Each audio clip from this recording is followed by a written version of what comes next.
up, YouTube? As you seen, I wanted to make you a different video today. I mean, it's Halloween after all, so why not kind of share with you some local haunts around the Middle Tennessee area. I just picked out a few to show you today. Obviously we know there's tons of them, but this is mostly around the Murfreesboro area. What we're on right now is called Old Nashville Highway. This used to be the only road from Murfreesboro to Nashville.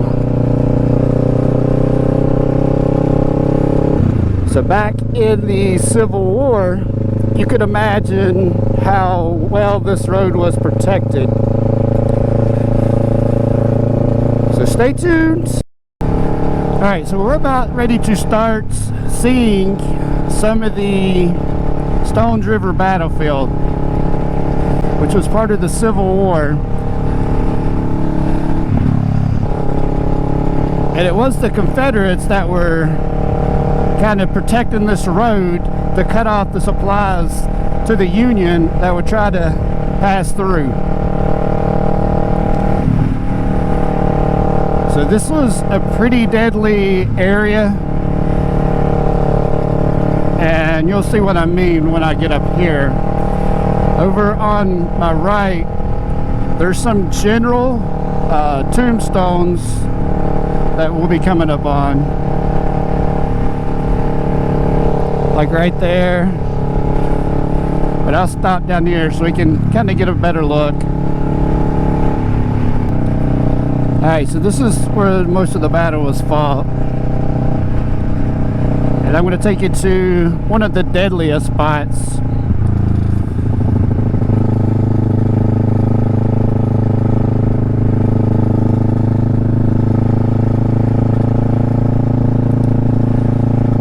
So over 23,000 soldiers killed, injured here. And this is a lot of the battlefield. You can see they simulated the cannons, kind of put them in different spots where they were during the battle. But that's the railroad tracks, so if you start looking up some history, you'll see a lot about the railroad tracks over there.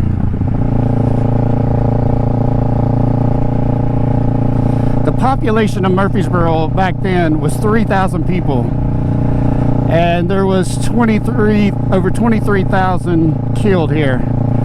So you could imagine what this town was like with the war going on. Everyone here was acting as medics, you know, supporting soldiers, whatever they needed to do. Yeah, one of the big haunts around here, other than you could imagine all the soldiers that are here.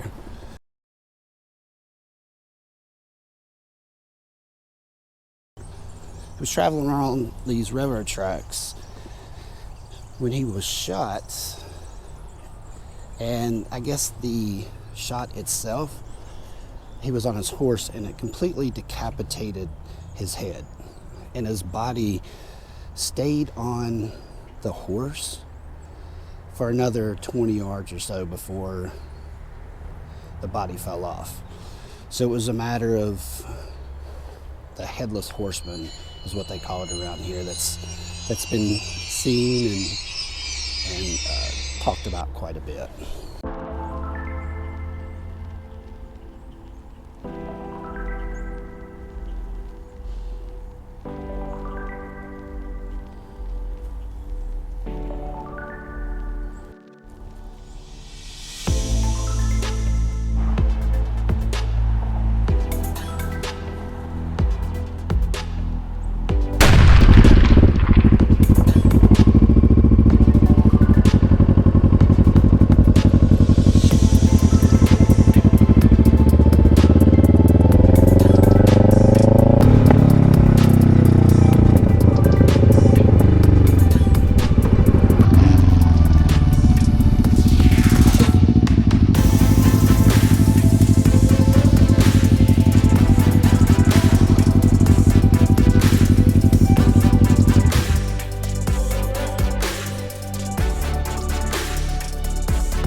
Alright, so another story about Stones River is they would do enactments over on that side of the wall of the road. So I can't remember the year, but some of the actors were in their tent and they noticed a lot of their canteens were empty all of a sudden.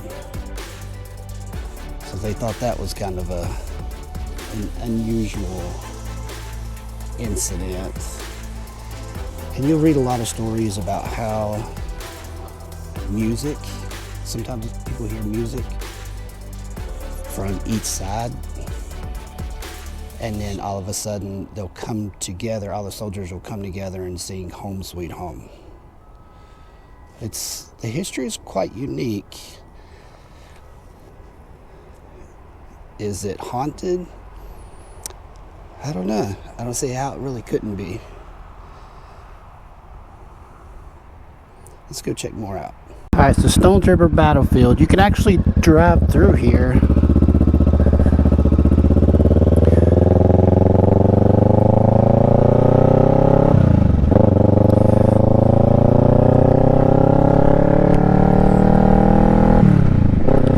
Alright, so that's number 1 here in Murfreesboro. Let's take it to number 2.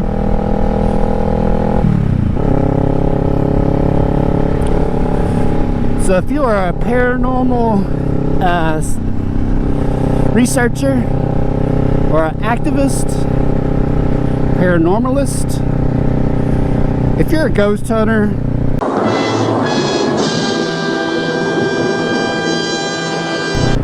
you should come down here and check out the Stones River Battlefield. That way we will know for sure how active the battlefield is.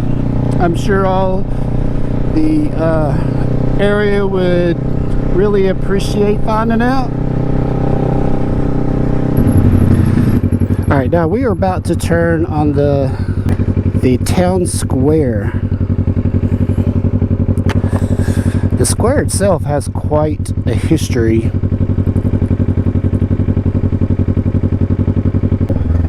Believe it or not, but Murfreesboro used to be the capital of Tennessee. Back in 1818 to 1825, 26, this was the state capital. It wasn't until Governor Polk, he lived in Nashville, he just didn't want to travel. So they pretty well kept or stayed in Nashville from then on. Or to the right, where those people are coming from, there's a place called Sugary's, and I think it's still there, which I want to drive by and see. And it's unique in itself because y'all probably heard of the famous gangster Al Capone. Well, he would travel from Chicago to Florida and stop in here on the way to gamble in a back room here at Sugarly. There was a man that worked there, Mr. Jackson, and it is said that he still haunts the place today. So about this time they'll do like ghost tours, leaving from this area, walking down Main Street, talking about some of the historic graves and houses and the hauntings here in this area.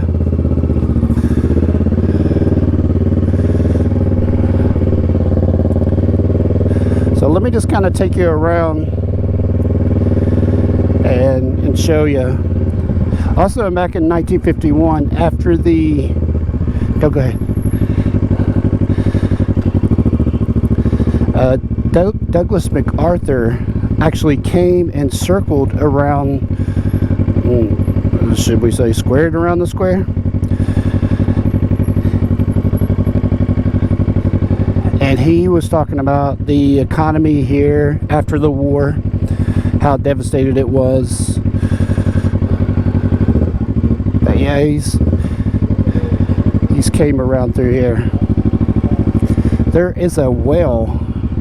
The well's right there.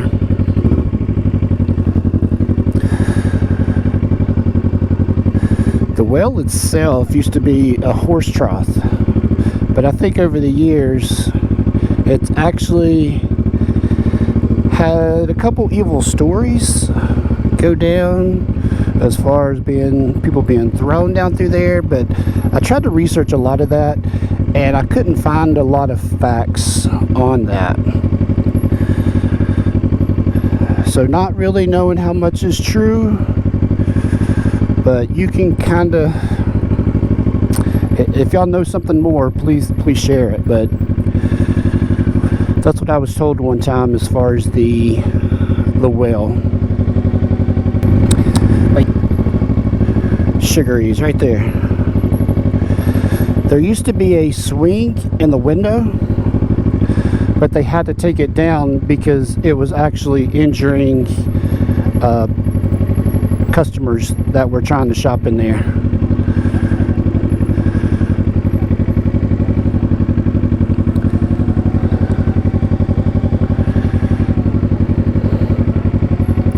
Alright, so we're going to try to skedaddle out of here.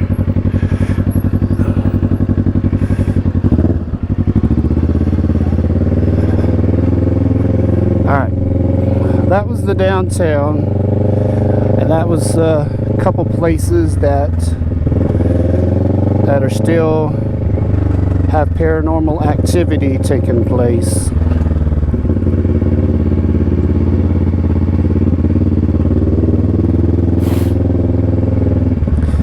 Okay, that was number 2. Now let's go to number 3.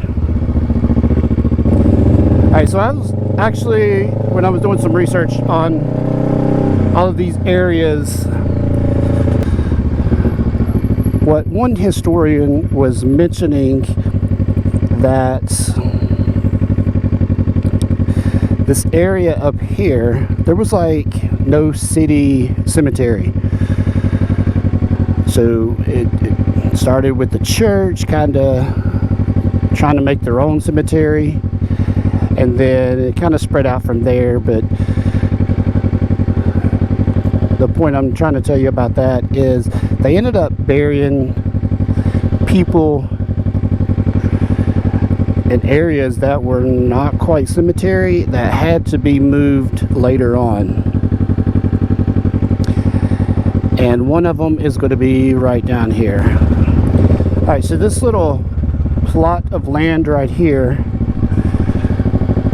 they used to have burials here.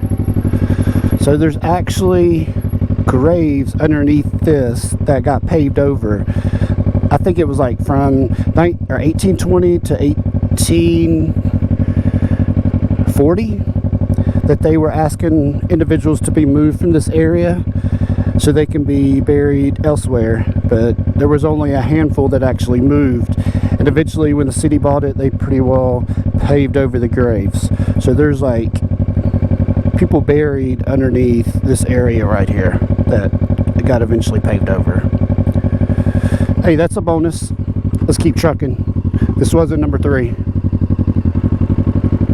The third and last one.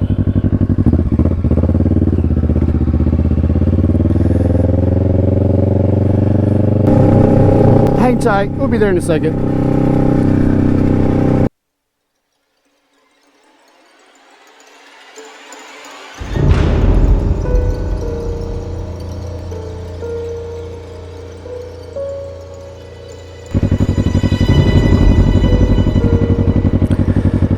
Hey, this is the famous Oakland Mansion. This place has got a lot of history to it. You can see a lot of grounds to it. And we're going to take a little tour around the place. Very pretty.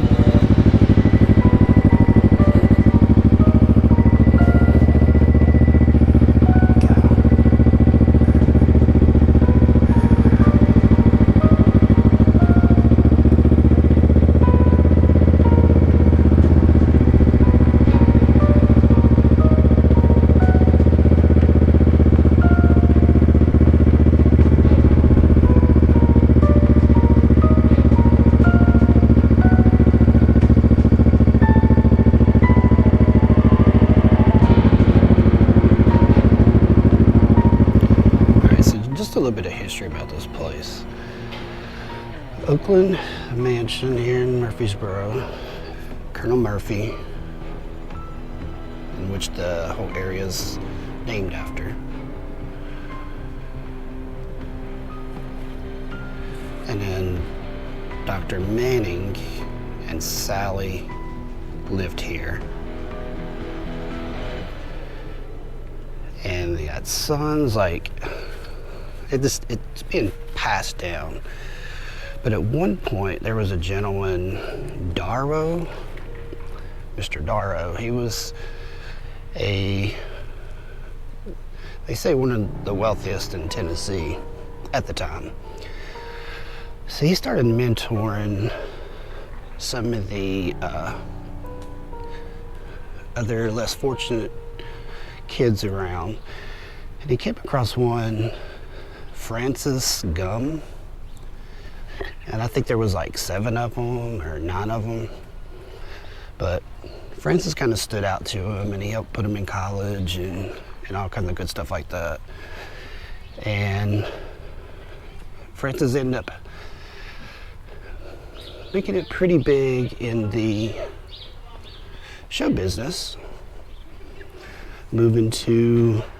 starting locally in Tullahoma, which is about probably 45 minutes from where I'm at now, to making his way out to Oregon, and then to Minnesota. And his story really gets interesting around Minnesota. Francis was born and raised here, or Frank, and he had 3 daughters. And one of those daughters was Frances Gum. So Frances Gum ended up taking after her dad in the show business. And we later became to know her as Judy Garland. So I thought that was pretty interesting how the whole story went from this house all the way down to Judy Garland, the connections. But back to this house, it said they don't do tours on Saturday, or I would have gotten in there today. But you can kind of see in well put together older pieces. But they talk about, because Dr. Manning had an office in here,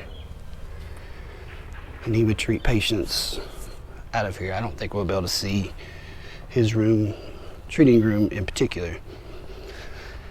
But people would pass away, so they would take them out feet first instead of head first. And I don't know if that left a lot of spirits in the house or what, but they would see curtains move, hear children playing, and just different sounds and voices. They think it's the Manning family still in there.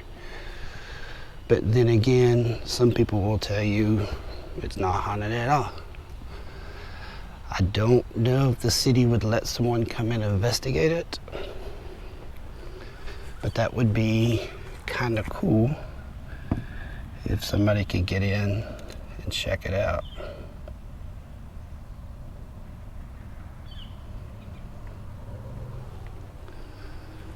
I'm just kind of waiting on some of those curtains to move.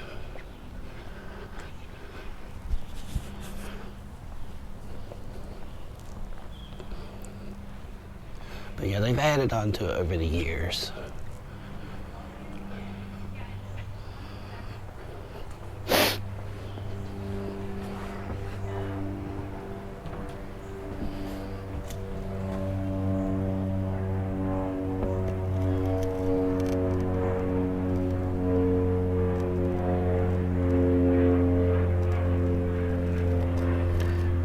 be the treatment room there. It's hard to see through the glass.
Alright.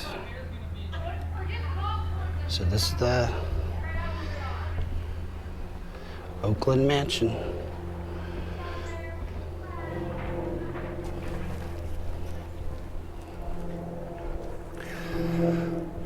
So that's the three big areas I wanted to kind of show you guys around Murfreesboro, that if you type in any type of hauntings around the area, those three are the huge one, big ones that pops up. So if y'all know of any more, make sure you comment below, hit that like button, subscribe, and if you like these videos, I'll try to bring you more information around the area. So see ya.